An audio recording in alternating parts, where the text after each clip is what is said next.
杨生今日考前了后呢，对婚礼就按卡舞台戏，是唔是有更进一步的修饰？透过今年的考前，因修饰了台湾舞台戏的由来和发展历程。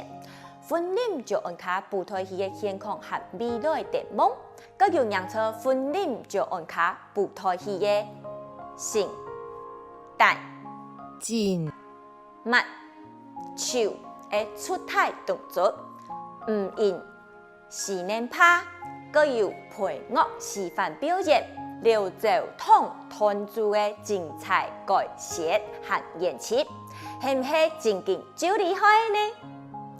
很是大家有兴趣嘛，不妨赶紧去关注就按卡数的舞台戏团涂中演出的相关信息咯。路导演之意，是要有如来路导演的理解建议，但因不用做普及理解文化，一台前落去。今年的课程婚礼就按舞台戏，是大家必要哦。我是主持人林培贤，请大家收听客家名录好演。我们会继续为大家带来精彩课程，客家名录好演，上来了。